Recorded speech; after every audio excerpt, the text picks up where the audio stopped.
Hello, welcome back to my channel. If you're new here, my name is Megan with Her Courage to Plan. In today's video, we're going to go ahead and complete our October budget, guys. The year has gone by. December will be here before we know it.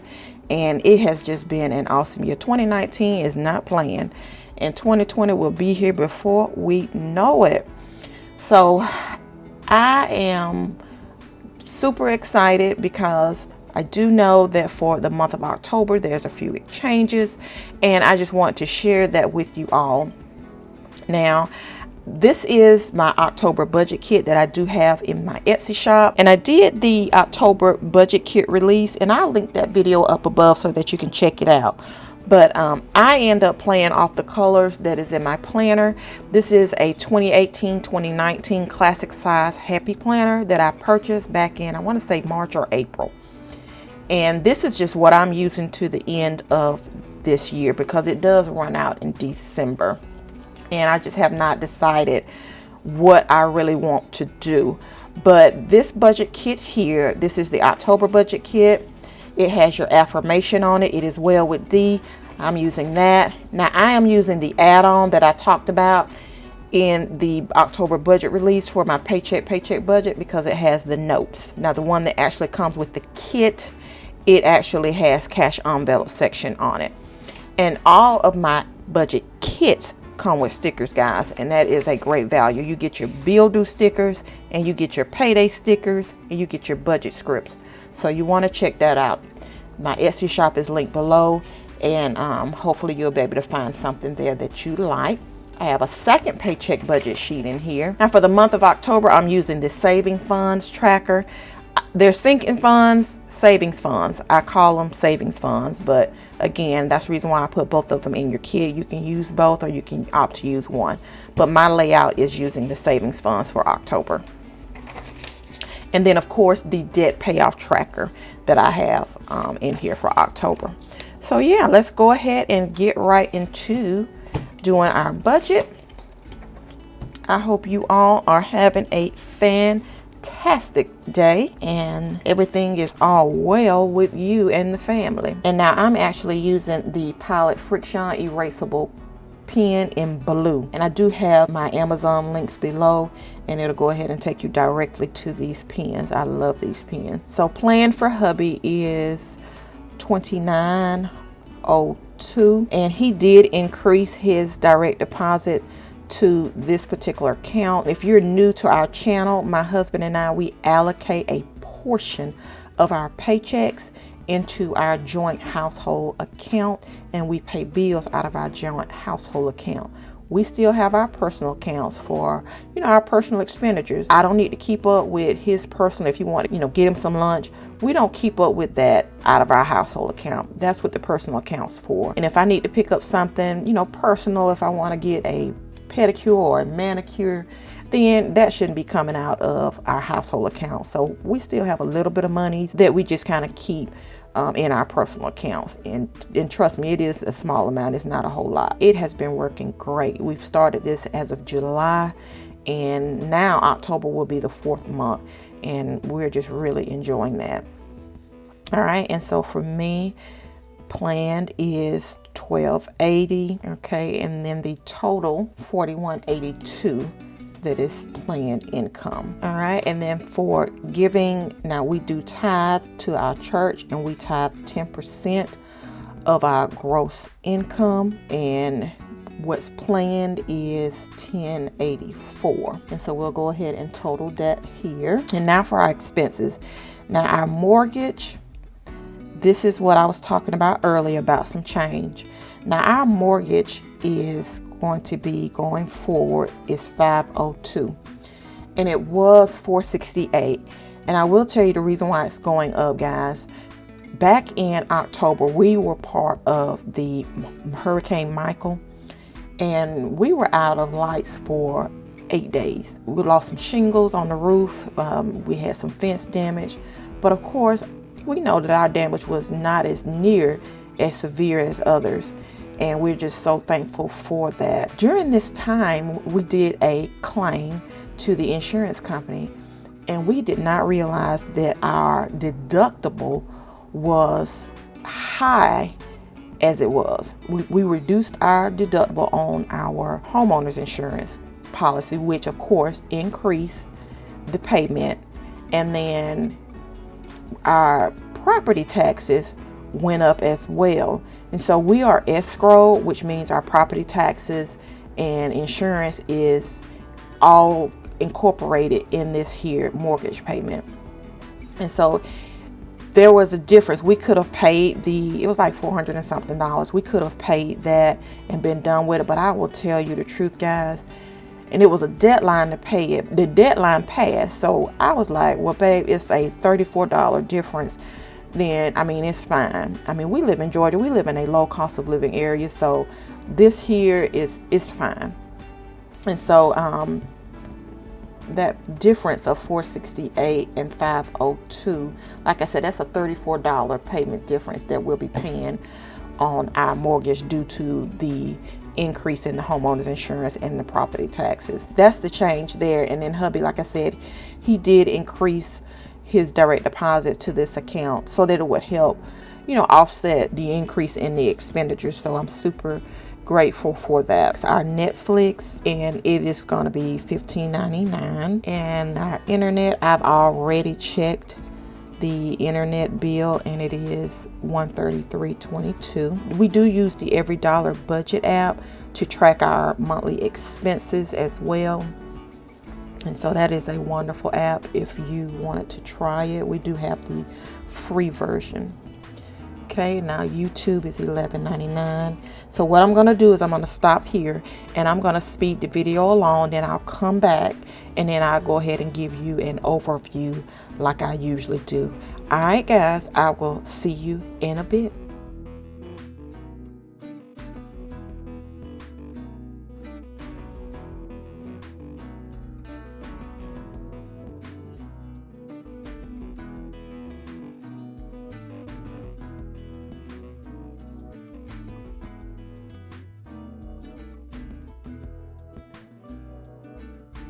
All right, so I have went ahead and entered in our expenses for October. So far, our monthly expenses are totaling $2,719.10.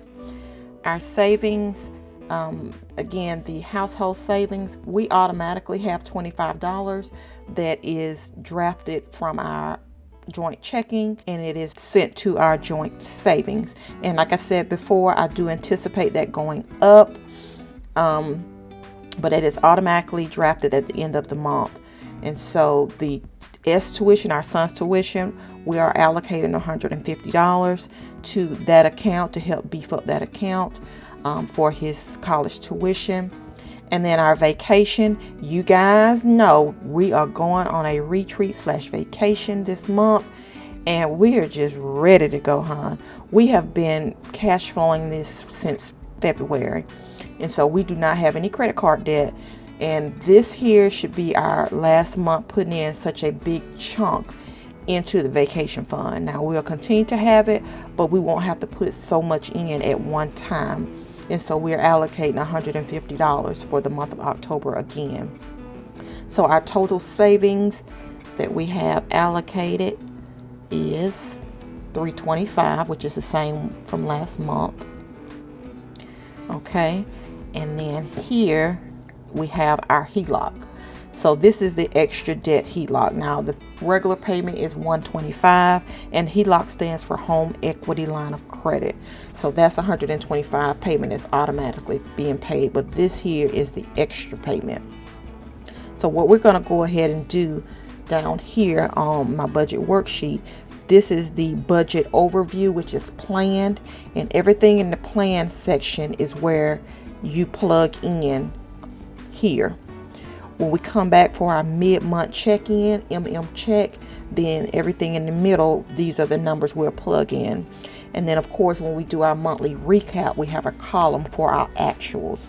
And that's the reason why I love this budget worksheet, because everything just makes sense. It's laid out, and it just takes the guesswork out for us. And I'm just super excited and thankful that I was able to revamp this so it'll make sense. And I wish that you all will at least try it. Even if you don't get the kit, try the budget set and you will not be disappointed.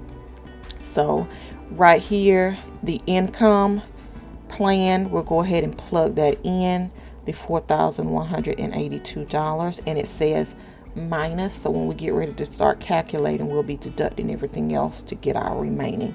Now we do a zero-based budget, and what that means is all of our planned income is allocated, and we're telling it what to do, and we're planning it. Doesn't mean that there won't be any changes, but we're planning for the income, and we zero out, meaning that all the money is accounted for that particular planned paycheck. And so for giving, we go ahead and plug our totals, which is 1084 planned, and then our expenses 2719.10 that's planned, and then the savings is 325. Now this is where I go ahead and do a quick check, which we should end up with a zero-based budget, because I do a rough budget before I do this. So we'll take the 4,182, and it says minus giving minus expenses minus the savings, which is 325. That leaves us with $53.90.